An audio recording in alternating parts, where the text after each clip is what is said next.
Oh là là, Campos, qu'est-ce que tu nous fais là? Qu'est-ce que tu nous fais?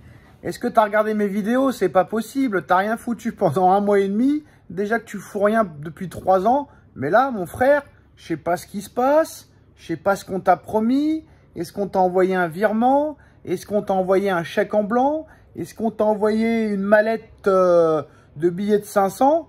Mais là, c'est assez impressionnant. En 3 jours, le Paris Saint-Germain est en passe de finaliser 3 dossiers. Alors, comme vous le savez, hein, le Paris Saint-Germain a été longtemps intéressé par Lenny Yoro. Lille voulait, je ne sais pas combien de millions, 60, 70. Le Real Madrid n'a pas bougé. Lui ne voulait pas du tout venir à Paris. Mais le gars est fort. Hein. Le gars se prend pour un phénomène. Il en a eu marre que le Real Madrid et Florentino Pérez ne viennent pas vers Lille pour le recruter. Monsieur Lenny Yoro, il en a eu tellement marre que le Real le fasse patienter, que le gars a décidé de signer à Manchester United. C'est désormais bouclé. Lenny Yoro va quitter le LOSC pour rejoindre Manchester United qui lui a offert 9 millions d'euros par an. Le Paris Saint-Germain met un terme définitivement au dossier Lenny Yoro. Comme vous le savez, le Paris Saint-Germain a recruté il y a quelques semaines Safonov, Matsué Safonov, qui parle déjà français et qui a déjà dit beaucoup de choses très très bonnes et a déclaré sa flamme et son amour au Paris Saint-Germain. Ça change de certains, mais surtout Paris, qui a rien fait pendant 2 mois, accélère au niveau du mercato. Paris a envoyé une offre de 40 millions d'euros plus 10 de bonus pour Désiré Doué. Ça devrait se décanter dans les prochains jours, fin de semaine, début de semaine prochaine. En tout cas, l'objectif du Paris Saint-Germain, c'est de recruter Désiré Doué avant les Jeux Olympiques qui commencent le 26 juillet, en espérant que ça se fasse très vite. Le Paris Saint-Germain aurait trouvé un accord aussi avec le Benfica Lisbonne pour recruter Joao Neves à hauteur de 90 millions d'euros. Même si le Paris Saint-Germain tente toujours de faire baisser le prix, ça risque d'être compliqué vu qu'à l'arrivée, au départ, le Benfica Lisbonne voulait 120 millions d'euros. Le Paris Saint-Germain a réussi à faire baisser le prix de 30 millions pour le moment. Mais Joao Neves devrait bien aussi rejoindre le Paris Saint-Germain dans les prochains jours et dans les prochaines semaines. Mais la première recrue parisienne, enfin, après Matsué Safonov, c'est Victor Osimhen, les postos. Victor Osimhen serait sur le point de signer, de rejoindre et de s'engager au Paris Saint-Germain. Osimhen a dit oui au Paris Saint-Germain.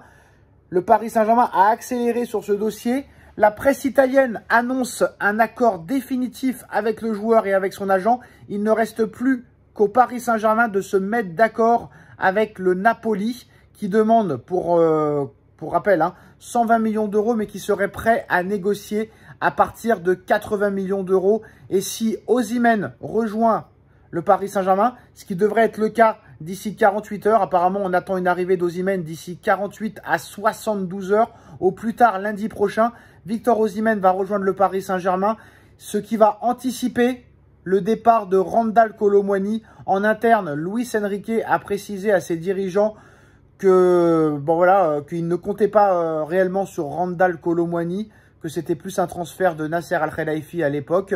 L'Atlético Madrid est la priorité numéro 1 pour Kolo Muani. L'Atlético Madrid veut absolument Kolo Muani, mais n'est pas prêt à mettre plus de 50 millions d'euros. Pour rappel, Kolo Muani a quand même été acheté par le Paris Saint-Germain 85 millions d'euros. Donc je suis désolé l'Atlético, si vous voulez Randal, il va falloir mettre 80 millions sur la table. C'est comme ça, c'est pas autrement. D'autres clubs seraient intéressés, mais pas vraiment de très gros clubs. Pour l'instant, il n'y a que l'Atlético Madrid qui en fait une priorité. Mais voilà, Victor Osimhen, d'après la presse italienne et Il Mattino, pourrait rejoindre le Paris Saint-Germain dans les 48 heures. Il pourrait y passer sa visite médicale en début de semaine prochaine et y signer un contrat de 5 ans. Montant du transfert, entre 80 et 100 millions d'euros. Quand tu dépenses 90 millions d'euros pour Kolo Muani, tu peux dépenser 90 millions pour Victor Osimhen. Victor Osimhen a beaucoup plus prouvé au haut niveau que M. Randal Kolo Muani. Maintenant, après, voilà. Osimhen, il a 25 ans, d'accord. Est-ce qu'on peut réellement compter sur lui? Possible. C'est quand même un mec qui a fait des saisons à plus de 30 buts en Serie A. Pour rappel, les défenses italiennes sont quand même réputés pour être très défensifs, même peut-être moins qu'avant, mais quand même très réputés pour être défensifs. Donc voilà, ça s'accélère du côté du PSG, mais voilà, c'est une grosse info de la part de la presse italienne, comme quoi ils annoncent que Osimhen va rejoindre le Paris Saint-Germain dans les 48 heures à 72 heures et que le deal devrait être conclu d'ici la semaine prochaine. Désiré Doué, milieu de terrain. Joao Neves, milieu de terrain. Osimhen, attaquant. Et le Paris Saint-Germain aussi pourrait accélérer les négociations pour Joshua Kimmich, milieu de terrain du Bayern de Munich, qui peut aussi jouer latéral droit. Luis Enrique et Luis Campos apprécient particulièrement sa polyvalence. Il pourrait être un gros concurrent à Achraf Hakimi, qui ne démontre strictement rien avec le Paris Saint-Germain depuis 3 ans maintenant, ce qui amènerait de la concurrence. Voilà, j'étais vraiment très inquiet, mais si tout cela, je mets ça au conditionnel, parce qu'on connaît la presse, hein, ça annonce des accords, et à l'arrivée, ça finit en désaccord. Donc, on va rester quand même très vigilant. Mais bon, c'est vrai que Joao Neves, j'en voulais pas. Mais quel est réellement les très gros milieux de terrain qui sont accessibles? Moi, je veux bien que Rodri vienne au PSG, mais Manchester City jamais ne le vendra. Je veux bien que Vinicius vienne au PSG, mais jamais le Real ne le vendra. Pour le moment, en tout cas. Donc, il faut bien choisir quelques joueurs. Donc, déjà, Paris se renforce au milieu de terrain. Désiré Doué, Joao Neves, si ça se fait, bah, c'est 2 renforts supplémentaires au milieu de terrain. Si tu fais Joao Neves et Désiré Doué, tu les ajoutes à Fabian Ruiz, à Vitinha, à Warren Zaïre-Emery, à Ugarte et pourquoi pas à Xavi Simons.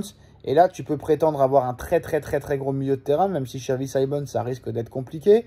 Après, bah, si tu prends Osimhen, tu as peut-être le gars qui va te planter les 45 buts ou 50 buts dans la saison, s'il ne se blesse pas et s'il est régulier. Maintenant, si Paris arrive à enregistrer ses recrues, il va falloir s'attaquer à la défense centrale.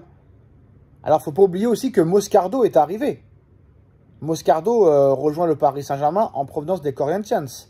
Donc là, tu aurais Moscardo, Xavi Simons, Désiré Doué, Joao Neves, Fabian Ruiz, Vitinha, Warren Zaïre-Emery. Il faudrait se débarrasser de Carlos Soler aussi. Mais ça commencerait à avoir de la gueule au milieu de terrain. Voilà. Après, pour moi, il manque toujours un milieu de terrain d'impact physique. Mais peut-être que Désiré Doué et Fabian Ruiz pourraient être ceux-là. Comme vous le savez, pour gagner la Champions League, il faut une profondeur de banc. Et en plus, tu ajoutes à ça Moscardo. Donc là, ce serait pas mal au milieu de terrain. L'attaque, ce serait pas mal. Je pense qu'il faudrait quand même un ailier pour concurrencer Dembélé, pour qui ce gars-là a l'immunité. Ça, c'est pas normal. Et pour moi, il faudra aussi recruter, voire 2 défenseurs centraux. Donc moi, Kimmich, d'accord. Joao Neves, pourquoi pas. Désiré Doué, pourquoi pas. Osimhen, pourquoi pas. Kimmich, pourquoi pas. Tu rajoutes à ça un défenseur central et un ailier. Et je pense que la boucle sera bouclée. Voilà les postos, c'est l'information qui vient d'Italie et de Il Mattino. Accord conclu entre le Paris Saint-Germain et Osimhen. Paris n'a plus qu'à négocier maintenant et à conclure un accord avec le Napoli. Cet accord pourrait intervenir dans les 48 heures à 72 heures. Dites-moi en commentaire ce que vous en pensez. On like, on partage, on commente, on s'abonne. On se retrouve très vite pour une nouvelle vidéo. Tchuss.